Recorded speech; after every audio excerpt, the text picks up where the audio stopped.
Best family story in Hindi. Shalu तैयार हो office के लिए निकल ही रही थी कि तभी पापा जी की आवाज सुनवाई दी। शालू, इधर आओ बेटा, मुझे तुमसे कुछ जरूरी बात करनी है। शालू ने कहा, पापा अभी मुझे देर हो रही है, ऑफिस का समय हो गया है, शाम को बात करते हैं। पापा ठीक है, जाओ। और वह निकल गई। उससे तो लखन जी ने जाने को कह दिया, किंतु उसके जाते ही मीना जी पर बरस पड़े। यह सब तुम्हारे तार प्यार का ही करा धरा है, जो लड़की बात तक करने को तैयार नहीं।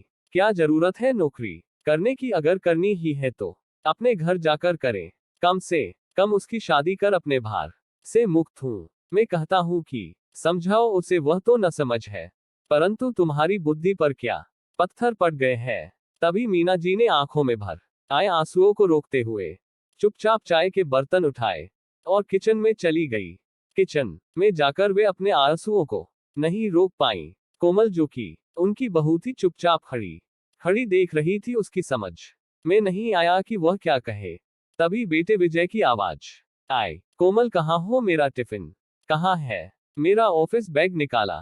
तुमसे कोई काम समय पर नहीं होता, पता नहीं क्या करती रहती हो। बड़बड़ाते हुए निकल गया निया। आंखों में आंसू लिए उसे जाते देखती रही। शाम को चाय पीने के बाद लखन जी बहुत बेचैनी से शालू के आने का इंतजार कर रहे थे।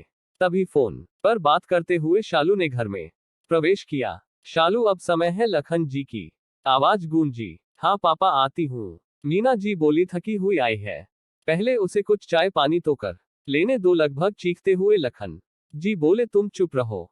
तभी उनकी आवाज सुनकर शालू अपने कमरे से निकल कर आई और उनके पास बैठते हुए बोली, हाँ पापा, पूछिए, क्या पूछना है आपको मुझसे?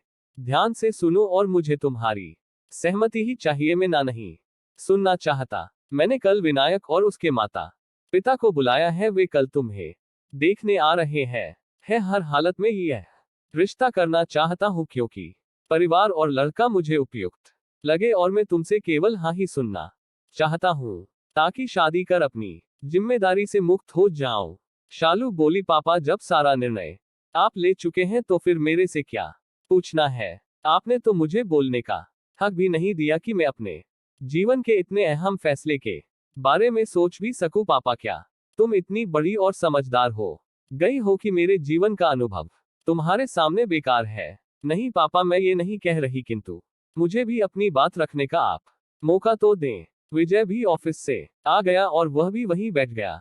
कोमल सबके लिए चाय बनाकर वही ले आए और वह एक तरफ खड़ी हो गई, क्योंकि ससुर सामने के सामने उसे बैठने की अनुमति नहीं थी। शालू ने बातों का सिरा पकड़ते हुए बात शुरू की, पापा, मैं बस इतना कहना चाहती हूँ कि मैं अभी शादी नहीं करना चाहती, कारण मेरे भी अपने कुछ अरमान हैं, इच्छाएं हैं जिन्हें मैं पूरा करना चाहती हूँ। मैं अपने पैरों पर खड़ी होकर आत्मनिर्भर बनना चाहती हूँ, ताकि कोई मुझे ये न सुना पाए कि तुम्हें खाना कपड़ा देता हूँ, सिर पर छत मेरे कारण है। पापा, तू ये कैसी बातें कर रही है? अपने शौक अरमान सब जाकर अपने पति के घर पूरे करना, यदि पति और सास ससुर अनुमति दें तो, और यदि उन्होंने अनुमति नहीं दी तो कब और कैसे करूंगी?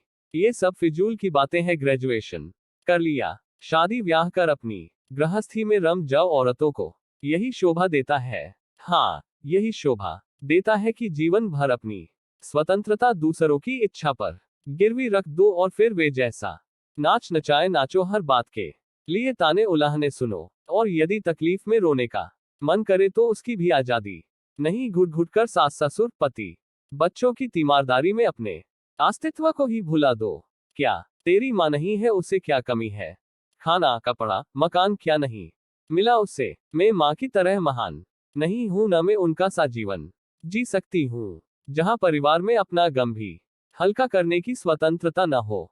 कोई ऐसा मजबूत कौधा न मिले जिस पर सर रखकर अपने आंसू बहा सके। पापा ने कहा, बहुत बड़ी हो गई है, बड़ी बड़ी बातें करने लगी है, कहां से सीखती है यह सब? कहीं तेरी माँ तो तुझे यह सब नहीं सिखाती? पापा जोर से शालू चिल्ला पड़ी, माँ को बीच में न लाए, ये सब मैंने सीखा है आपके माँ के प्रति व्यवहार से। जब छोटी थी तो नहीं समझती थी माँ को, रातों में रोते देख सोचती थी उनके कहीं दर्द हो रहा है।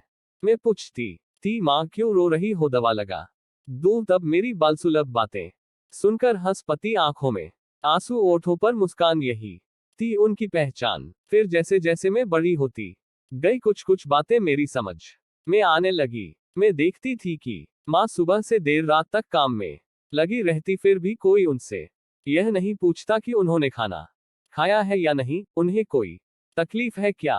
दादी, दादू, चाचू, बुआ और आप भी सब उन पर सवार रहते कि यह नहीं किया, वह नहीं किया। हर समय जली कटी सुनाना, ताने उल्हाने माराना, नानू के घर को लेकर उन्हें उल्टा सीधा बोलना।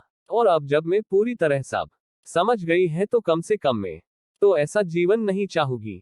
आपने कब एक अच्छा पति बन माँ का साथ निभाया। अपने माता पिता भाई बहन के कहे अनुसार ही आपने भी तो उन्हें अपमानित किया। अपना घर, माता पिता भाई बहन सबको छोड़ आपका हाथ पकड़ आपके भरोसे वह इस घर में आई थी। क्या सपोर्ट दिया आपने माँ को, क्या कभी आपने माँ से पूछा कि वह क्या चाहती है, उन्हें क्या अच्छा लगता है। खाने की स्वतंत्रता नहीं, पहनने की नहीं, कहीं आने जाने की नहीं, सिर्फ सबकी इच्छानुसार लट्टू सी घूमती रही। उनका अपना अस्तित्व ही खत्म हो गया। वह केवल मिसेज लखन, किसी की बहू, किसी की भाभी और अपने बच्चों की माँ थी। वो खुद कौन थी, क्या थी, पता नहीं। अब पापा कुछ संपत स्वर में बोले, तू कब से इतना सब सोच रही है। मैंने जब से होश संभाला है माँ को रोते ही देखा है। याद है आपको एक बार जब नानी की तबीयत खराब थी, तब आपने उन्हें यह कहकर मेरी माँ की भी तबीयत ठीक नहीं है, चुपचाप उनकी सेवा करो, मायके जाने का भूलकर भी नाम नहीं लेना। माँ कितना रोई थी, कितना गिड़गिड़ी थी कि एक बार मुझे मेरी माँ से मिला दो, किंतु आपने नहीं जाने दिया। चौथे दिन नानी माँ से मिले बिना ही स्वर्ग सिधार गई। क्या यह अन्याय नहीं था। वे पत्नी है आपकी, बधुआ मजदूर नहीं जो उनके जाने से काम की परेशानी होगी, इस कारण वो अपनों से भी नहीं मिल सकती। मुझे याद है माँ नानी का फोटो देखकर चुपके चुपके रोती रहती थी। कोई उन्हें सांत्वना भी देने वाला नहीं था इस घर में। पापा, सब कुछ मैंने देखा है। आपको याद नहीं होगा कि एक बार जब चाचू अपने परिवार के साथ आए थे तो आप कितनी चीजें बाजार से लाए थे। माँ से कैसे उनकी खातिर दारी करवाई थी। घंटों वे रसोई में न जाने क्या क्या बनाती रहती थी। बुआ के आने पर दादी माँ को कितना सुनाती थी। नंद आई है, ये बना वो कर, माँ चुपचाप करती रहती, किंतु आज तक कभी मेरी मौसी अपनी बहन से मिलने नहीं आ सकी। मुझे याद है एक बार जब मामा आए थे, वे कितना कुछ लेकर आए थे पूरे परिवार के लिए, कपड़े, माँ के लिए अंगूठी, फल, मिठाई। फिर भी आपने उनसे सीधे मुंह बात नहीं की। क्यों पापा, क्या मैं गलत कह रही हूँ, बताइए। क्या ये सब माँ को बुरा नहीं लगता होगा कल कि मेरी ससुराल में आपका और भैया का कोई ऐसे अपमान करे तो क्या मैं सहन कर पाऊंगी। पापा, आपके माँ के प्रतिहार ने ही मुझे यह सब सिखा दिया। आपके व्यवहार की जो छाप मेरे बालमन पर पड़ी है वह इतनी पक्की है कि ससुराल से, शादी से और पति नाम के जीव से ही मुझे डर लगता है। इसलिए मैं शादी न करके स्वतंत्र रहना चाहती हूँ। आज बेटी की बात सुनकर लखन जी निरुत्तर थे। वह कहीं भी कुछ भी गलत नहीं बोल रही थी। आज वे अपने व्यवहार के लिए शर्मिंदा थे, फिर भी वे अपनी बेटी को समझते हुए बोले, बेटा, जैसे 5 उंगलियों बराबर नहीं होती वैसे ही हर ससुराल और पति भी एक जैसे नहीं होते। फिर हमारा जमाना और था, अब नई पीढ़ी में बदलाव आ गया है। नई पीढ़ी के बच्चे अपनी पत्नी का ध्यान अच्छे से रखते हैं। तू चिंता मत कर, हो जैसे मेरे भैया मेरी कोमल भाभी का रखते हैं। क्या उम्र अभी उनकी, आप लोगों ने उन पर कितनी पाबंदियों लगा रखी है। साड़ी पहनो, सिर ढको, कोई और ड्रेस का तो सोचना ही नहीं। कोई पूछता है कि उन्हें क्या खाना पसंद है, कहाँ आना जाना चाहती है, वो जीवन में क्या शौक रखती है, क्या करना चाहती है। भैया ने कभी जानने की कोशिश की। यदि भैया इतने ही समझदार होते तो वे माँ की तकलीफ समझते, उसे कम करने का प्रयास करते। वे मुझसे 4 साल बड़े हैं, किंतु वे तो आपके नक्शे कदम पर चलकर पत्नी नामक जीव को अपने पैरों की जूती ही समझते हैं। माँ की स्थिति में और भाभी की स्थिति में क्या अंतर है, सिवाय इसके कि दादी की तरह माँ उन्हें कभी परेशान नहीं करती, सो वह कमी आप पूरी करते हैं मोह के साथ। कि सिम्मी आंटी, सोना आंटी और भी वे सब कितना खुश रहती है। वह तो आपके जमाने के हैं। अब भैया की शर्मिंदा होने की बारी थी। बाप बेटे अपने व्यवहार के कारण बगले झंक रहे थे, शब्द उनके मुंह से नहीं फूट रहे थे। आज बेटी ने उन्हें सच का आईना जो दिखा दिया था। पापा में स्वतंत्रता के एवज कोई सुख न नहीं चाहती मेरी कुछ शर्तें है वो कल आप पहले विनायक और उसके परिवार वालों से पूछ लेना, यदि उन्हें मंजूर हो तो मैं शादी के लिए तैयार है।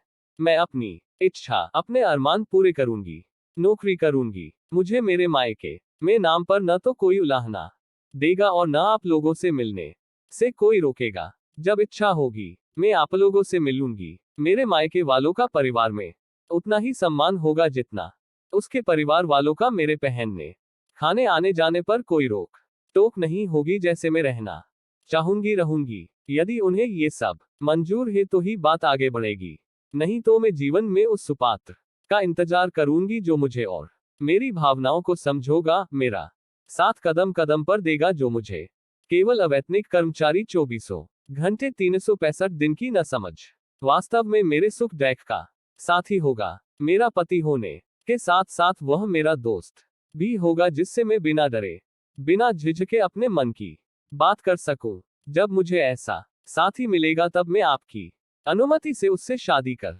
लूंगा। आप मेरी चिंता छोड़ दें। पापा और भाई अपनी करनी पर सिर झुकाए निरुत्तर थे और शालू उठकर अपने कमरे में चली गई। दूसरे दिन से शालू को घर में पापा और भैया के व्यवहार में बदलाव नजर आया। मीना जी को अपनी बेटी पर गर्व था। उनकी बेटी को उनकी तरह घुट घुट कर जिंदगी नहीं गुजारनी पड़ेगी। अच्छा लगा हो तो लाइक और सब्सक्राइब जरूर करें हमारे चैनल कहानियां R1 को राम मिलन। धन्यवाद।